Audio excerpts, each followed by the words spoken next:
എന്റെ കിഡ്നിക്ക് വലിയ കുഴപ്പമൊന്നുമില്ല, എന്റെ കിഡ്നി അത്യാവശ്യം ആരോഗ്യത്തോടെയാണ് പ്രവർത്തിക്കുന്നതെന്ന് എനിക്ക് എങ്ങനെയൊക്കെ മനസ്സിലാക്കാൻ പറ്റും? ഈ കിഡ്നിയുടെ പ്രോബ്ലം എന്ന് വെച്ചാൽ ഈ വൃക്കരോഗം വരുമ്പോൾ സാധാരണ രീതിയിൽ വലിയ സിംറ്റംസ് ഒന്നും ഉണ്ടാവില്ല. ചില അസുഖങ്ങൾക്ക് നമുക്ക് കാലിൽ നീര് വരാം, മൂത്രത്തിൽ നിറം വ്യത്യാസം വരാം, മൂത്രത്തിൽ പത വരാം, ഇങ്ങനത്തെ പ്രോബ്ലംസ് വരാം. പക്ഷെ പലപ്പോഴും ഇത് ഒരു പ്രശ്നം ഉണ്ടാവില്ല, നമുക്ക് ഒരു സിംറ്റമും തോന്നില്ല.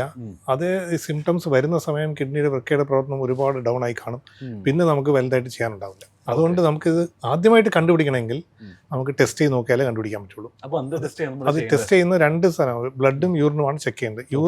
Urine routine examination, urine micro albumin എന്ന ടെസ്റ്റാണ് ചെയ്യേണ്ടത്. ബ്ലഡിൽ ക്രിയാറ്റിനിൻ, യൂറിയ, ഈ 2 ടെസ്റ്റ് ചെയ്ത് ഈ ടെസ്റ്റ് ചെയ്താൽ നമുക്ക് വൃക്കയുടെ പ്രവർത്തനം എങ്ങനെയാണ്, വൃക്കയ്ക്ക് എന്തെങ്കിലും പ്രോബ്ലം ഉണ്ടോ എന്ന് അറിയാൻ പറ്റും. നമ്മളുടെ യൂറിന്റെ കളർ നോക്കി നമ്മളുടെ എന്തെങ്കിലും പ്രശ്നങ്ങളുണ്ട് കിഡ്നിക്ക് എന്നുള്ളത് മനസ്സിലാക്കാൻ പറ്റുമോ? പലപ്പോഴും നമുക്ക് മനസ്സിലാക്കാൻ പറ്റും. ഫോർ എക്സാമ്പിൾ, നമുക്കിപ്പോൾ ചുമന്ന കളറിലാണ് യൂറിൻ പോകുന്നതെന്നുണ്ടെങ്കിൽ ഒരു പോസിബിലിറ്റി എന്ന് പറഞ്ഞാൽ അതിൽ ബ്ലഡ് പോകുന്നുണ്ടാവാം.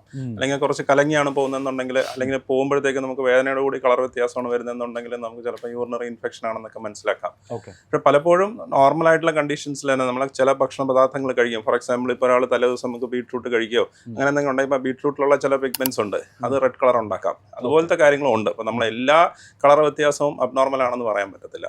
അത് ഓരോ രീതി അനുസരിച്ചിട്ടാണ് നമ്മൾ അസോസിയേറ്റഡ് ആയിട്ട് അതിൻ്റെ അനുബന്ധപ്പെട്ട എന്തെങ്കിലും പ്രശ്നങ്ങളുണ്ടോ എന്നും കൂടെ നോക്കിയിട്ടാണ് നമ്മൾ അത് പ്രശ്നമായിട്ടുള്ളൊരു കാര്യമാണെന്ന് മനസ്സിലാക്കുന്നത് കേട്ടോ.